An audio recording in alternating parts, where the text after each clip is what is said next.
So yeah, it seems that the successor to the Nintendo Switch is well on its way very, very soon. There's been leaks, there's been rumors, and I've got some wacky predictions to share, so this is Sounds Good Gaming.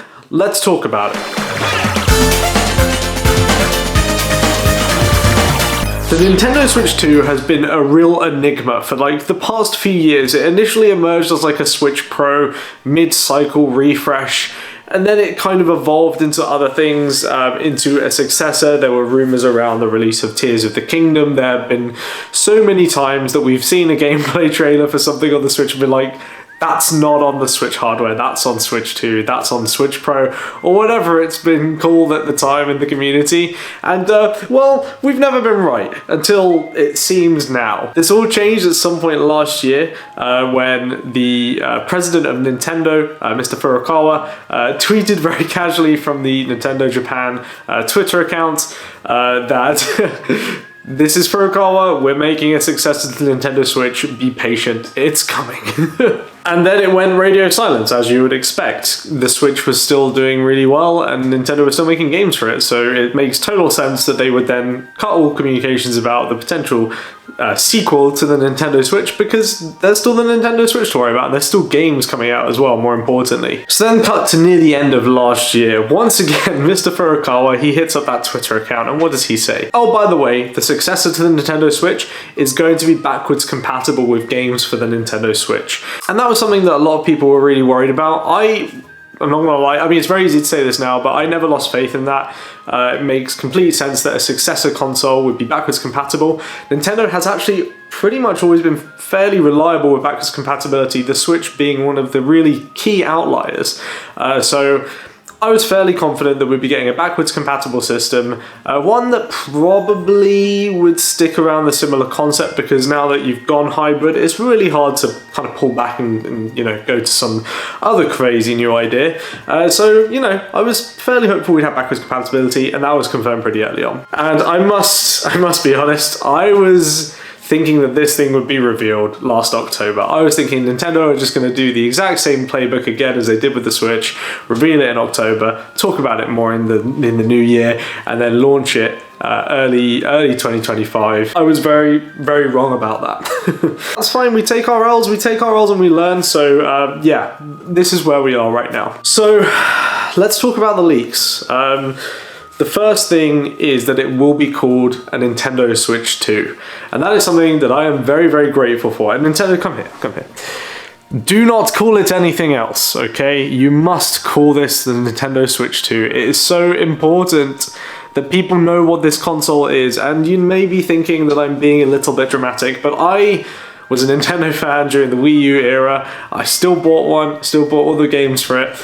But goddamn, that was a hard time. So we don't want to go back to that time. We need to make sure that this lands in terms of the marketability of the console. As much as the branding wasn't the only thing that the Wii U had wrong with it, it was a thing, and it was a big thing that they really messed up, in my opinion, with the Wii U era. Maybe we'll do a video about that another time. As much as I love gimmicky names, as much as Super Nintendo Switch would have been very cool, Nintendo Switch 2 makes more sense to more people, and you know, as much as I'm sure everyone would have loved something fun, my main reason for thinking that actually that would be a bad idea is because, like, you know, your grandma isn't going to know what a Super Nintendo Switch is, but you know, Nintendo Switch 2, I think, is just about enough to make sense for grandma, especially in a world where PlayStation 2, PlayStation 3, we've kind of been programmed to understand what that means and understand the implication of something like that being put on there. It makes the most sense to just go for a 2, especially if the core concept of the console is not going to be dramatically changing. And as you can see behind me, it's probably not. It's probably staying very, very similar. So yeah. So much of this thing has leaked. Nintendo obviously sent the device to manufacturing, you know, it's being sent to China to be made. And with that, you know, hundreds of people now have access to a Nintendo Switch 2 who didn't have it before. By the way, I'll just be calling it Nintendo Switch 2 for the purposes of this video because that's what I think it's going to be called, and that's what it seems like it is going to be called. It's not unlikely to think that a disgruntled employee has gone ahead and taken one or taken pictures or anything, because we've seen quite a lot. And this all sparked with one particular person on Reddit, u/next handheld upheld, who posted some pictures of like a bit of the dock, of a bit of the console on its side, the tablet I mean, without the Joy-Con attached to it, and a few other bits and pieces. And obviously people were kind of like, is this real, is this fake? I do believe that this was real, partly because the person in question answered some questions about the console that have then been corroborated by other people many weeks later that we'll kind of get into a bit later on in the video. I do have a feeling that they at least knew a lot about the hardware. They were guessing a lot about the reveal and the software and stuff, and I can understand that maybe not being true, but actually the hardware stuff that they mentioned, I'm fairly certain that they were bang on the money, and I'm fairly certain they did have access to a console fresh off the factory line. Part of the reason why I think that is because they called the Joy-Con colors that we're potentially going to be getting way before anyone else had talked about this color or anything like that. So I do think that they were telling the truth. They've been corroborated by other people, such as a factory worker just taking a picture of a Joy-Con as it is, and what is that? It's a blue band on the Joy-Con in the connection part where it goes in. Annoyingly, this person did not take a picture of the front of the Joy-Con, they only took a picture of the back and the side. And I must take this moment to shout out Endo YouTube, who actually made these lovely renders. I'll put them up on the big screen for you right now so you can take a look at them in all their juicy, glorious detail. They're really fantastic renders. You know, they're based off of all of the leaks, all of the kind of specifications that have come out about the device, and actually they've made me really excited for what we're potentially going to get in the next, well, very soon, when it comes to the Nintendo Switch 2. The other key thing that has come out in leaks, and this was actually rumored and leaked many months ago, is one of the first things we were really hearing on a consistent basis about Switch 2, is that it's going to use magnets to attach the Joy-Cons, where we currently use the sliding the Joy-Cons on and off. The new Switch, the Switch 2, will use magnets to lock them in. As you can see on the render, it's kind of like a chunkier bit that kind of clips into place rather than sliding. And I think that's a really good change. Hopefully it's going to mean a less wobbly kind of experience when you're holding on to the Joy-Con. Potentially less chance of failure as well, depending on how solid the build is of the magnets and stuff. If built correctly, it should be way less likely to fail than moving parts. So that's really exciting. We had a motherboard leak as well, fairly recently, and we have no reason to believe that this is fake. Once again, this came from a manufacturing location in China. Gave an idea of what the chip could look like. People kind of been speculating about how efficient that chip was going to be and how just new it is. And it's also suggested that we're going to be getting micro SD Express, updated micro SD card. It's not really used much on anything. It's still fairly business focused. However, it looks like Nintendo is going to be pulling that in. And the main reason for that is micro SD Express is much faster than micro SD. I think it's about 10 times faster. I've seen ones with speeds up to about 900 megabits per second. It's going to be way faster compared to a micro SD card. We know that the Switch 2 is definitely going to be trying to combat loading times in a similar way to the PlayStation 5, potentially supporting a NVMe storage solution on the device this time, around 256 gigabytes. Especially the Switch 2 specific games and optimized games are gonna, you know, really reduce the loading times. So I'm hoping to see some of the cool things that Nintendo are gonna do with that, having a much faster SSD, thinking about what they can load in an instant in video games as well, thinking about things like a new potential Mario game. That's gonna be really exciting. In terms of the hardware, I think it's gonna be an LCD screen. I'd be willing to put money on that because they're cheaper. As much as people want an OLED, and I know there's been a few rumors flying around about OLED, however, I don't think they've been coming from any reliable sources, and I just think it makes sense to have the LCD at launch. It means they can do the OLED model later on down the line and sell it again. And I'm gonna buy it like a chump. So, you know, that's just how it's gonna be. I wouldn't worry about the LCD though. There are really good LCD screens available. I think for all its flaws, the PlayStation Portal has a really good display. The display is the least of its worries, shall we say. Good LCD screens exist. We just need to rely on Nintendo to actually implement a good LCD panel on the thing to make it not feel like a downgrade when you're getting there on launch day. Sure, the games look prettier, but if the colors aren't popping and the blacks aren't looking really deep, it could be an issue. Second to last leak I want to talk about, there's been so many leaks. In terms of performance and power, we're currently thinking somewhere between PS4 and PS4 Pro. That's kind of what the leaks are suggesting. People who've been looking into the NVIDIA chip that's going to be inside the thing, they kind of suggest PS4 to PS4 Pro. I just want to say, that's fine, everyone. Think about what games ran on the PS4. Like Uncharted 4, The Last of Us Part 2, Spider-Man, Ratchet & Clank Remake. There's a load of games that look really, really good on the PS4 and then look even better on the PS4 Pro.